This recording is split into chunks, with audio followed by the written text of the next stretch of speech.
मुश्किल होगा उस माँ के लिए बेटे को कंधा देना जिसे उसने गोद में खिलाया हो। कितना मुश्किल होगा उस भाई की चिता को आग देना जिस बहन ने भाई की कलाई पर उसकी सलामती के लिए राखी बांधी हो।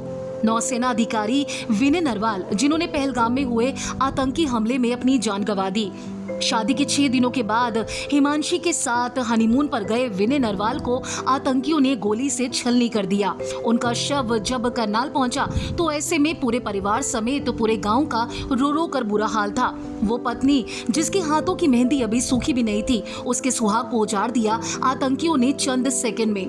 हिमांशी और विनय नरवाल अपनी शादी के सपने सजोए अपनी जिंदगी में आगे बढ़ रहे थे और वो दिन भी आया जब दोनों ने शादी रचाई। शादी के 6 दिन के बाद दोनों हनीमून पर गए कश्मीर की वादियों में अपनी लाइफ की नई शुरुआत करने के लिए। दोनों एक दूसरे के साथ बहुत खुश थे। दोनों के कई सारे वीडियोज अब सामने आ चुके हैं, लेकिन जो एक वीडियो सामने आया है विनय नरवाल के अंतिम संस्कार से, वो दिल को दहला देने वाला है। आपकी रूह कांप जाएगी ये वीडियो देखकर, क्योंकि उस माँ ने अपने बेटे की अर्थी को कांधा दिया, जवान बेटे की अर्थी को कांधा दिया जो कि हमेशा उसके लिए सबसे प्यारा था। उस बहन के बारे में सोचिए जिसने विनय को आखिरी विदाई दी चिता देकर। उस पिता के बारे में सोचिए जो उसका आखिरी सहारा था। ये सारा नजारा देखने के बाद वहां मौजूद हर एक शख्स अपनी आंखों से बहते हुए आंसुओं को रोक नहीं पाया। पहलगाम में आतंकी हमले में मारे गए हरियाणा के लेफ्टिनेंट विनय नरवाल का बुधवार की शाम को उनके शहर करनाल में अंतिम संस्कार कर दिया गया। सैन्य सम्मान के साथ 26 साल के विनय को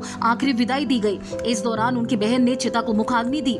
विनय के अंतिम संस्कार में सीएम नायाब सैनी भी शामिल हुए। बुधवार को विनय नरवाल का शव श्रीनगर से दिल्ली लाया गया और फिर वहां से करनाल भेजा गया। शाम 6 बजे के करीब विनय का पार्थिव शरीर घर पहुंचा तो चीख पुकार मच गई। इस दौरान परिवार वालों ने अपनी लाल के आखिरी दर्शन भी किए।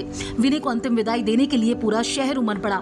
फिर मां और बहन ने अपने लाडले की अर्थी को कांधा दिया। बीवी की बात करें तो 7 दिन की सिर्फ दुल्हन जो थी हिमांशी, वो अपने पति का माथा चूमकर उसे आखिरी विदाई देती हुई नजर आई। हमारे लिए ये कह पाना भी कितना मुश्किल होगा, लेकिन सोचिए जिसके साथ बीती है उसने क्या कुछ झेला होगा। हिमांशी जो कश्मीर की वादियों में अपने पति की जान गंवाने के बाद घंटों तक उसकी लाश के पास बैठी रही, लोगों से गुहार लगाती रही कि प्लीज मेरी मदद करो, प्लीज मेरी मदद करो, लेकिन कोई भी शख्स उसके पति को हॉस्पिटल पहुंचाने के लिए सामने नहीं आया। लेकिन जब सेना वहां पहुंची, विनय को अस्पताल ले जाया गया तो तब तक उनके प्राण निकल चुके थे।